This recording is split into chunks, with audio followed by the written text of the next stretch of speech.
if I were able to get my two hands around and lock a long arm and a short arm, then my opponent's hips would be trapped inside of my elbows. Now when he goes to scoot away from me, he's locked in place and I'm connected to him. If he tries to move his hips laterally, can't do it. It's locked in place. This connects us and allows me to dictate distance, a very close distance in this case. It also makes it very easy for me to use my head pressure to put him down into a supine position. Do you remember when we went through the supine guard?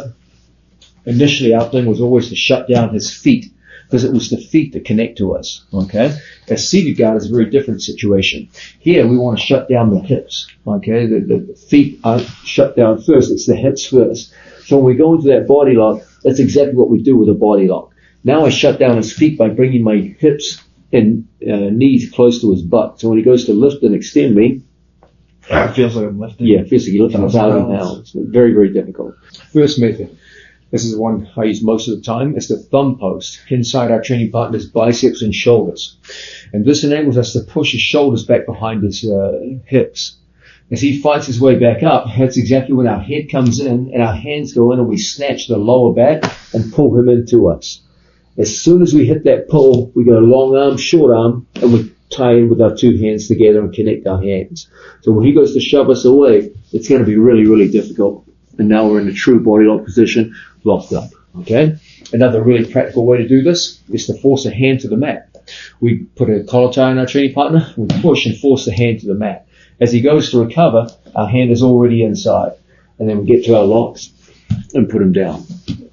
Another really practical way to do it is to get top hand position and roll your training partner's hands, to roll your training partner's hands out of the way and open up underhook situations. We go through with our training partner and lock up. And we go in and score. Another way to do it is to go over under,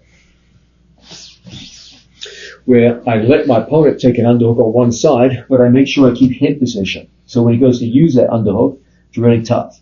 My head was over here, that's when they can start taking me out of balance. So we start off by putting our head in here.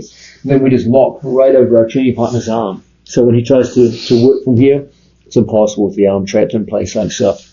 The first one we're going to look at involves a 2-on-1 situation where one of my opponent's legs goes across both of my hips. Why is this a big deal?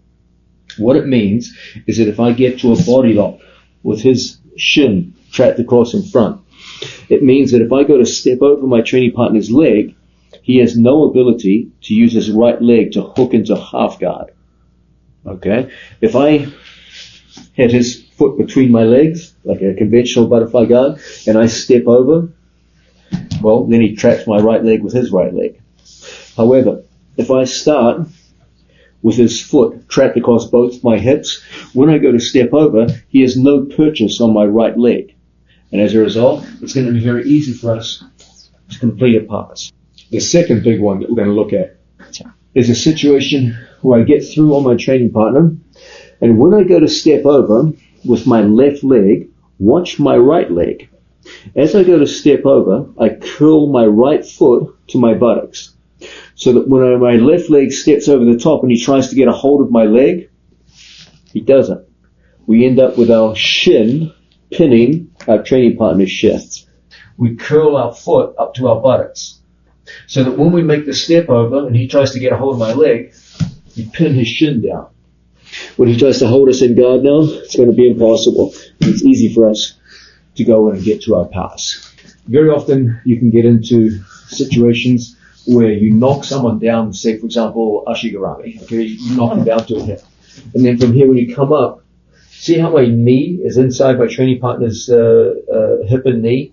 When I lock a body lock from in here, when he tries to hold me off, there's no purchase on my legs. And it's so easy now just to take our feet and cross them and go into a passing position. Now, my personal favorite is this. As good as it is to get a body lock where you're between your opponent's knees, even better is a situation where you are outside of his knees. So if he came, for example, with a forward shift and popped up, if we took our body outside of his knees and locked a body lock, now when Placido tries to operate from here, Man, it's so difficult. And it's so easy for us to pommel our feet and knees on top of his knees. So when he tries to operate from guard position, you can just ride out your opponent's knees.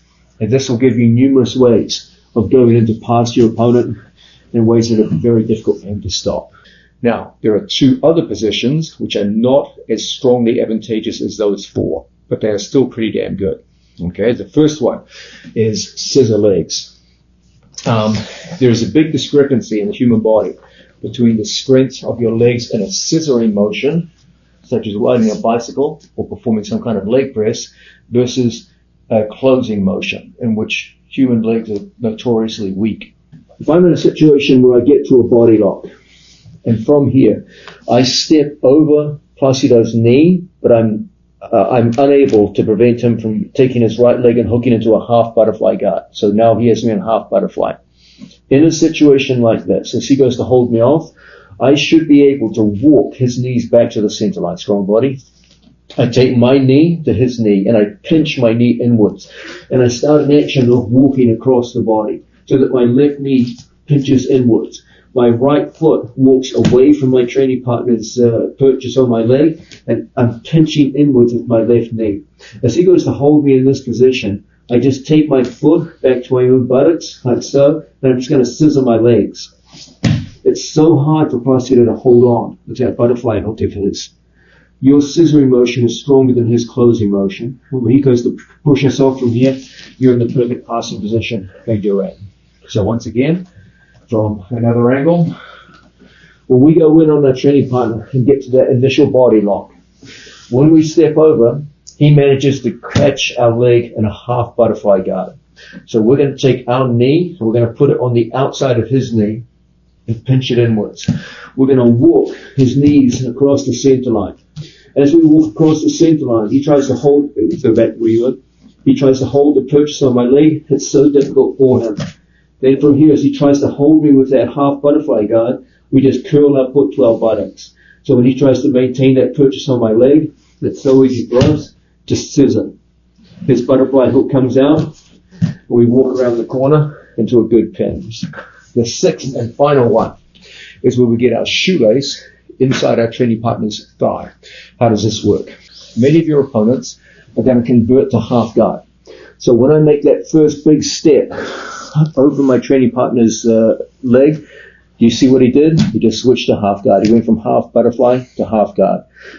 When we see this, we're going to initially go down the body, open up our elbow, and then we're going to bring our head well forward on the other side of the body. And we're coming all the way forward with our head.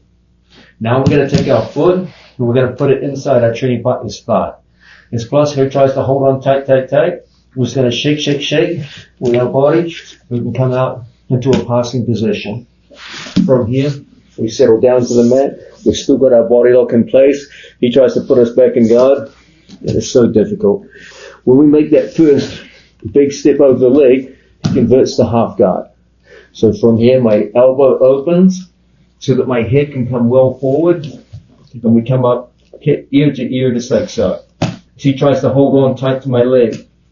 Look how we just turn our foot, and we get our foot inside our training partner's calf muscle. As a result, we can just push our way out. From here, our feet go across. He goes to explode out of here. Difficult. We settle down right into our body lock in passing positions. Going back in, it's done. We start with a sprawl that disengages one of his feet. Nope. From here, I notice his right leg is coming out, reaching for me. I keep this elbow in place, and we look for an opportunity to pommel our foot to the inside. Where are we now? Oh, we're right in that position we talked about, where you're inside your opponent's knees and pinning his knee down to the floor. As Placido tries to hold me off, lock or close guard, it's so difficult for him. And then from here, we can go through into a good pass.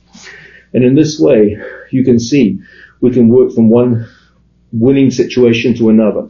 This time when I step over, I feel him lock up a tight half guard on me.